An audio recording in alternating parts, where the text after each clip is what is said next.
यह कहानी है दो बच्चों की जो एक गांव में रहते थे। बड़ा बच्चा 10 साल का था और छोटा 7 साल का। दोनों हमेशा एक दूसरे के साथ रहते, एक दूसरे के साथ खेलते और एक दूसरे के साथ ही घूमते। एक दिन दोनों खेलते खेलते गांव से थोड़ा दूर निकल आए। अचानक खेलते खेलते 10 साल के बच्चे का पैर फिसल गया और वह कुएं में गिर गया और जोर जोर से चिल्लाने लगा। अपने दोस्त की आवाज़ सुनकर जब छोटे बच्चे को इस बात का पता चला तो वह बहुत घबराया। उसने अपने आसपास देखा और मदद के लिए चिल्लाया, लेकिन वहां आसपास कोई नहीं था जो उसकी मदद कर सकता था। अचानक उसकी नज़र पास ही पड़ी एक बाल्टी पर पड़ी, जिस पर एक रस्सी बंधी थी। उसने बिना कुछ सोचे वह रस्सी कुएं में फेंकी और अपने दोस्त को उस रस्सी को पकड़ने को बोला।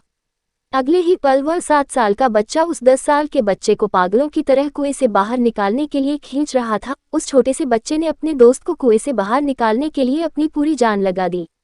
आखिरकार वह बच्चा अपने दोस्त को बचाने में कामयाब हुआ और उसने अपने दोस्त को कुएं से बाहर निकाल लिया।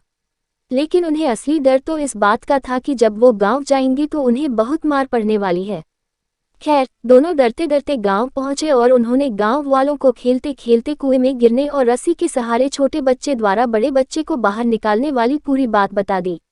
लेकिन गांव वालों ने उनकी बात पर विश्वास नहीं किया और हंसने लगे कि आखिर एक 7 साल का बच्चा एक 10 साल के बच्चे को रस्सी के सहारे कुएं से बाहर कैसे निकाल सकता है। लेकिन वहां मौजूद एक बुजुर्ग ने उन बच्चों की बातों का भरोसा कर लिया। उन्हें सब करीम चाचा कहते थे। करीम चाचा गांव के सबसे समझदार बुजुर्गों में से एक थे। गांव वालों को जब करीम चाचा के बच्चों की बात पर विश्वास करने की बात पता चली तो सब इकट्ठे होकर करीम चाचा के पास पहुंचे और बोले, चाचा, हमें तो बच्चों की बात पर यकीन नहीं हो रहा है, आप ही बता दो कि ऐसा कैसे हो सकता है।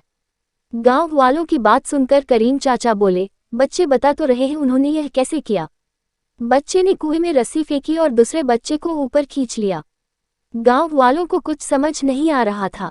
कुछ देर बाद करीम चाचा मुस्कुराए और बोले, सवाल ये नहीं है कि बच्चे ने यह कैसे किया, सवाल यह है कि वह यह कैसे कर पाया।